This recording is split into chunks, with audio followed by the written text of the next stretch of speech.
Present indefinite tense. Present indefinite बहुत ही आसान है, बहुत आसान। एक तरह से आप इसके आगे लिख लीजिए, अगर डेफिनेशन लिखनी है तो लिखवा देते हैं। इट शोज, लिखिए, it shows daily activity in present. It shows daily activity in present मतलब प्रेजेंट में कोई डेली एक्टिविटी दिखाएगा। जैसे आपने कहा मैं सुबह 5 बजे उठता हूँ, तो ये कोई एक दिन की बात तो है नहीं। उठता हूँ मतलब ये एक्टिविटी है कि डेली उठते होंगे। मैं डेली 5 बजे उठता हूँ, या डेली नहीं भी लगाएं, मैं शाकाहारी खाना खाता हूँ, तो ये कोई एक दिन की बात तो है नहीं, एक्टिविटी है ना। खाते हैं मतलब रोज़ खाते होंगे। तो जो टेंसेस, जो सेंटेंसेस डेली एक्टिविटी शो करेंगे वो होते हैं प्रेजेंट इंडेफिनिट टेंस। समझ गए? या जो आपने पढ़ा होगा स्कूल में, जिन वाक्यों के अंत में ता है, ती है इत्यादि वर्ड आ जाएं तो वो प्रेजेंट इंडेफिनिट है। दोनों से बता देते हैं ताकि जो लोग पढ़ चुके हैं वो कंफ्यूज ना हो कि जिन सब सेंटेंस के लास्ट में ता है, ती है आता है वो प्रेजेंट इंडेफिनिट टेंस होते हैं। ठीक है, गॉट इट? चलिए अब इसमें हम लोग सेंटेंस के टाइप, देखिए आपने सबसे पहले पढ़ा टेंस कितने होते हैं, 3 होते हैं। ठीक है, पास्ट, प्रेजेंट और फ्यूचर। उसके बाद पढ़ा हर टेंस में 4 तरीके से सेंटेंस बोले जाते हैं, इंडेफिनिट, कंटिन्यूअस, परफेक्ट और परफेक्ट कंटिन्यूअस। अब जब टेंस के अंदर घुसेंगे तो इसमें 4 तरह से हम सेंटेंस बनाते हैं। ठीक है, अफर्मेटिव होता है, निगेटिव होता है, इंट्रोगेटिव होता है और डबल इंट्रोगेटिव होता है। मतलब हम एक सेंटेंस को कई तरह से बोलते हैं ना, एक तो पॉजिटिव में बोल दिया, दूसरा नहीं लगा के बोल दिया, फिर क्वेश्चन मार्क लगा के पूछते हैं किसी से। ठीक है, तो ओवरऑल 4 तरीके से इसके हम सेंटेंस बनाते हैं। 4 के से ज़्यादा भी लोग बना देते हैं, जैसे इंट्रोगेटिव, निगेटिव करके एक अलग स्ट्रक्चर बना दिया। तो हम लोग अलग से नहीं पढ़ेंगे, वो ज़्यादा हो जाएगा आपके लिए, वो एक ही में समझ लेंगे, वो ज़्यादा कठिन नहीं है। तो सबसे पहले आप लिखिए अफर्मेटिव। अफर्मेटिव का मतलब क्या होता है? पॉजिटिव। अफर्मेटिव सेंटेंस मतलब पॉजिटिव जो स्ट्रक्चर होगा वो लिखना है। तो इसमें सबसे पहले आप सब्जेक्ट लगाएंगे प्लस, कई बार कंफ्यूज हो जाते हैं बच्चे कि सर स्ट्रक्चर तो लगा दिया है लेकिन ये स्ट्रक्चर लगाना कहाँ है। मैंने उतनी देर से समझाया, उसको कनेक्ट कर लो पहले बात को। जब कोई सेंटेंस आप पढ़ोगे उसमें डेली एक्टिविटी दिख रही है या ता है, ती है आया हुआ है, आप समझ जाओ ये प्रेजेंट इंडेफिनिट का टेंस है। अगर उसमें नहीं या कोई क्वेश्चन वर्ड नहीं लगा हुआ है, वो पॉजिटिव सेंटेंस है, सिंपल, तो समझ जाओ फिर आपको अफर्मेटिव वाला स्ट्रक्चर उसमें लगाना है। ठीक है, सारी चीज़ें कनेक्ट करते चलना। अब ये स्ट्रक्चर लिखिए तब तो इसका यूज़ कर पाओगे, कहाँ पे करना है। सब्जेक्ट के साथ में वर्ब की फर्स्ट फॉर्म लगाएंगे, और इसमें एस और ईएस कब लगाएंगे? जब सिंगुलर टाइप ऑफ सब्जेक्ट होगा, जो इंग्लिश में सिंगुलर टाइप ऑफ सब्जेक्ट माने जाते हैं। सिंगुलर टाइप ऑफ सब्जेक्ट कौन से होते हैं? जैसे ही, सी, इट या कोई नेम। ठीक है, 1-2 चीज़ें और भी आ सकती हैं। ही, सी, इट या कोई नेम अगर आ जाएगा, ये सिंगुलर टाइप ऑफ सब्जेक्ट माने जाते हैं। तो अगर ये कोई सब्जेक्ट की जगह पे ये कोई आ जाएगा, इनमें से ही आ जाए, सी आ जाए, इट आ जाए या कोई नेम आ जाए, तो जो वर्ब होगी उसमें आप एस और ईएस जोड़ देंगे। ठीक है, एस जोड़ेंगे जब नॉर्मल कॉन्सोनेंट लास्ट में आएगा। ईएस कब कर देंगे? जब लास्ट में कोई वॉवेल आ रहा होगा, जैसे गो आ जाए, GO, तो उसमें एस नहीं लगाएंगे, उसमें ईएस लगाएंगे, क्योंकि ओ क्या है? वॉवेल है। तो जो कोई वॉवेल आ जाएगा तो ईएस लगाएंगे, कोई कॉन्सोनेंट होगा तो सिर्फ एस लगाएंगे। ठीक है, इसके बाद में ऑब्जेक्ट प्लस अदर वर्ड्स, ये OW लिख लीजिए, इसका मतलब है अदर वर्ड्स। जो भी अदर वर्ड्स होंगे वो ऑब्जेक्ट के बाद में लास्ट में जोड़ देंगे। वो अगर नहीं भी लिखा हो तब भी आपको पता है लास्ट में सब जोड़ देना है जो अदर बचेगा। अब सेंटेंस लिखिए पहला। अब इसको समझना है, सेंटेंस अगर बन गया तो समझ आ गया, नहीं बना तो फिर नहीं आया। चलिए पहला लिखिए, वह अपना काम समय से करता है। देखिए सबसे पहले सब्जेक्ट, आपको क्या फॉलो करना है? स्ट्रक्चर। सपोज ये कहीं पर भी सेंटेंस लिखा हुआ था, कहीं पर भी लिखा हुआ था, वह अपना काम समय से करता है। आप टेंस भूल जाओ, समझ लो कोई स्टोरी पढ़ रहे हो, वहाँ पे एक सेंटेंस आया, वह अपना काम समय से करता है। आपने सोचा इसको बनाते हैं, कैसे बनाएंगे, सर ने टेंसेस पढ़ाए हैं सारे, देखते हैं। तो आपने पहचाना पहले कि ता है लगा हुआ है और समय से करता है, मतलब ये हमेशा की बात हो रही है कि एक्टिविटी है उसकी, हमेशा समय से ही करता है। तो कौन सा टेंस हो गया? Present indefinite. अब आपने देखा इसमें कोई नहीं लगा हुआ है या कोई क्वेश्चन मार्क भी नहीं लगा हुआ है, यानी कि अफर्मेटिव है। तो आपने कौन सा स्ट्रक्चर उठाया? ये वाला, ठीक है। अब वहाँ से स्टार्ट किया, सब्जेक्ट सबसे पहले क्या आ गया? ही। करने के लिए डू में ईएस लगा दिया क्योंकि ये वाला सब्जेक्ट सिंगुलर सब्जेक्ट है। तो ही डज, अपना काम है, अपना काम, ठीक है। तो सब्जेक्ट के अकॉर्डिंग हिज वर्क, ही है तो क्या हो गया अपना काम? His work. He does his work on time, समय पर, समझ गए? He does his work on time. चलिए सेकेंड सेंटेंस लिखिए। मैं रोज़ एक किताब पढ़ता हूँ। मैं रोज़ एक किताब पढ़ता हूँ। मैं रोज़ एक किताब पढ़ता हूँ। मैं रोज़ एक किताब पढ़ता हूँ, इसको कैसे बनाएंगे? सब्जेक्ट हो गया आई रीड। आई इसमें है नहीं, यानी आई को सिंगुलर टाइप ऑफ सब्जेक्ट नहीं माना जाता है। I read a book daily. I read a book daily. मैं रोज़ एक किताब पढ़ता हूँ, समझ गए? चलिए अब दूसरा टाइप ऑफ सेंटेंस लिखिए, नेगेटिव।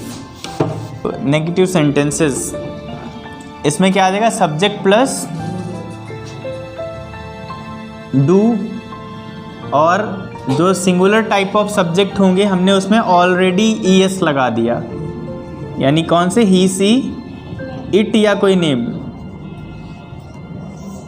हमने डू में ऑलरेडी ईएस लगा दिया, ठीक है। यानी कि अगर सिंगुलर टाइप ऑफ सब्जेक्ट है उसमें डज हो जाएगा, डू या does, plus not, plus verb की first form and object, plus other words. चलिए नेगेटिव सेंटेंस में लिखिए। इसमें नेगेटिव वाले वो हैं जो लास्ट में तो ता है ती है आएगा, बीच में कोई नहीं आया होगा, वह ऐसा नहीं करता है, मैं ऐसा नहीं करता हूँ, तुम वहाँ नहीं जाते हो, इस तरीके के सेंटेंसेस होंगे, ठीक है। लिखिए, तुम अपने परिवार के साथ नहीं रहते हो। तुम अपने परिवार के साथ नहीं रहते हो। तुम अपने परिवार के साथ नहीं रहते हो। तो बताइए सेंटेंस, तुम अपने परिवार के साथ नहीं रहते हो। सब्जेक्ट यू आ गया, यू डोंट या do not live with your family. बन गया सभी का? You do not live with your family. दूसरा सेंटेंस लिखिए, वह मत लिखिए, लिखिए पुष्पा, मूवी वाला पुष्पा।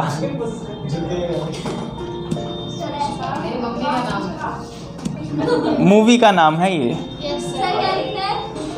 पुष्पा श्रीवल्ली गाना नहीं गाता है। कैसे बनाएंगे? हाँ, Pushpa does not sing. Pushpa does not sing. देखिए यहाँ पे डज ऑलरेडी लग चुका है, डू में हमने ईएस लगा दिया, तो अब वर्ब में कोई भी इस एस और एस नहीं लगाना है क्योंकि ऑलरेडी हम लगा चुके हैं। पुष्पा क्या does not sing Srivalli song, ऐसे बनाएंगे, ठीक है। Pushpa does not sing Srivalli song. अब लिखिए इंट्रोगेटिव सेंटेंसेस। इंट्रोगेट का मतलब क्या होता है? नहीं, इंट्रोगेट पूछताछ करना। इंट्रोगेट होता ना, police is interrogating to Aditya, मतलब आदित्य से पुलिस पूछताछ कर रही है। इंट्रोगेट मतलब पूछताछ करना, तो इंट्रोगेटिव मतलब पूछताछ करने वाले। इंट्रोगेटिव, ये है स्पेलिंग। इंट्रोगेटिव सेंटेंसेस जो होते हैं उसमें हम लोग एक तरह से वो सेंटेंसेस पूछताछ करने वाले होते हैं।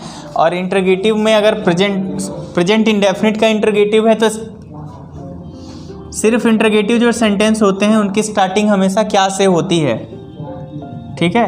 क्या से स्टार्टिंग होगी? लास्ट में ता है ती है आएंगे तो आप समझ जाओ प्रेजेंट इंडेफिनिट का इंट्रोगेटिव सेंटेंस है। हिंदी में पहचानने के लिए मैंने बता दिया है, स्टार्टिंग होगी क्या से, ठीक है, लास्ट में ता है ती है आएगा तो आप समझ जाओ ये इंट्रोगेटिव है। इसकी स्टार्टिंग होगी डू या डज से, डू या डज सबसे पहले आएगा प्लस सब्जेक्ट। देखिए अगर नॉट आएगा तो इसी में आप लिख लीजिए, अगर नॉट आएगा तो यहाँ पे लगा देंगे वर्ब से पहले प्लस वर्ब की first form object and other words plus question mark. इसमें क्वेश्चन मार्क जरूर ध्यान रखना है, रिटर्न में क्वेश्चन मार्क नहीं लगाया अगर तो फिर गलत हो गया सेंटेंस। लिखिए पहला सेंटेंस लिखिए, क्या वह तुम्हें घूरता है, क्या वह तुम्हें घूरता है, घूरता है जी। दूसरा सेंटेंस लिखिए, क्या तुम भी पढ़ाई करते हो, क्या तुम भी पढ़ाई करते हो, पहला वाला। हाँ, क्या वह तुम्हें घूरता है, कैसे बनेगा, क्योंकि वह है तो फिर डज से स्टार्ट होगा, डज सब्जेक्ट ही और घूरना gaze, does he gaze you, क्या वह तुम्हें घूरता है, लास्ट में क्वेश्चन मार्क लगा देना है, ठीक है। डज ही गेज यू, क्या वह तुम्हें घूरता है। नेक्स्ट सेंटेंस क्या है, क्या तुम भी पढ़ाई करते हो, क्या तुम भी पढ़ाई करते हो, कैसे बनाएंगे, डू यू। अब देखिए भी जिसके लिए लगाते हैं ऑल्सो वहीं पे आएगा। जैसे आपने कहा क्या तुम भी, अब तुम भी मतलब तुम के साथ में लगाए तो यू के साथ में यहाँ ऑल्सो लगाएंगे। Do you also study, do you also study question mark, ठीक है। अगर होता क्या तुम पढ़ाई भी करते हो, तब पढ़ाई के साथ भी आ गया तो फिर स्टडी के आगे ऑल्सो लगाते, डू यू स्टडी ऑल्सो, ऐसे हो जाता। समझ में आया। तो ऑल्सो कहाँ लगाना है ये भी बहुत ज़रूरी है, जिसके साथ में भी आएगा उसके बाद ऑल्सो लगेगा, ठीक है, वरना फिर उसका भी चेंज हो जाएगा सेंस, ठीक है। अब लिखिए डबल इंट्रोगेटिव।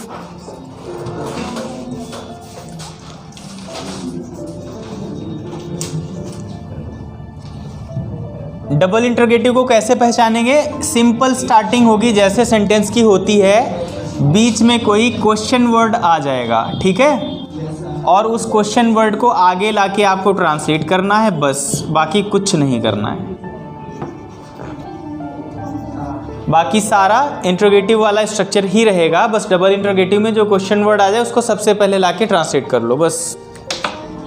अब देखिए 4 स्ट्रक्चर लिखे, उनमें से 2 एक ही जैसे हैं। पहला अफर्मेटिव, उसमें बस नॉट लगाना है, दूसरा इंट्रोगेटिव, उसमें बस क्वेश्चन वर्ड आगे ट्रांसलेट करना है, स्ट्रक्चर भी सेम।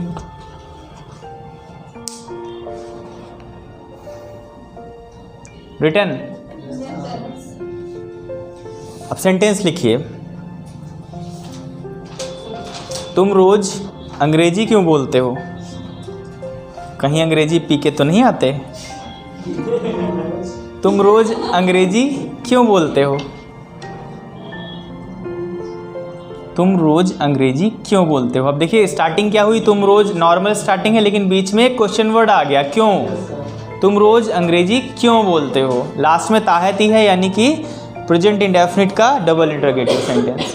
तो इस स्ट्रक्चर पे आ जाएंगे डायरेक्ट। इसको कैसे बनाएंगे, सबसे पहले उस क्वेश्चन वर्ड पे जाना है, क्यों, क्यों को इंग्लिश में क्या बोलेंगे, वाई, ठीक है, Y.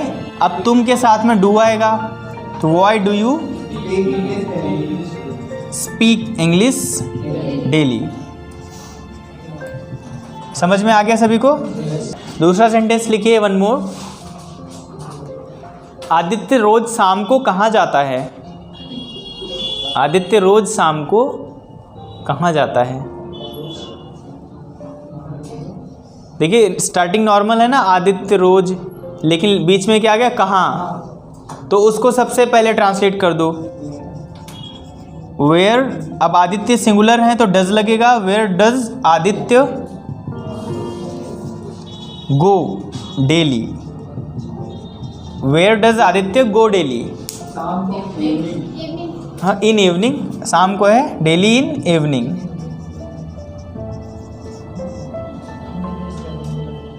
Translated, where does Aditya go daily?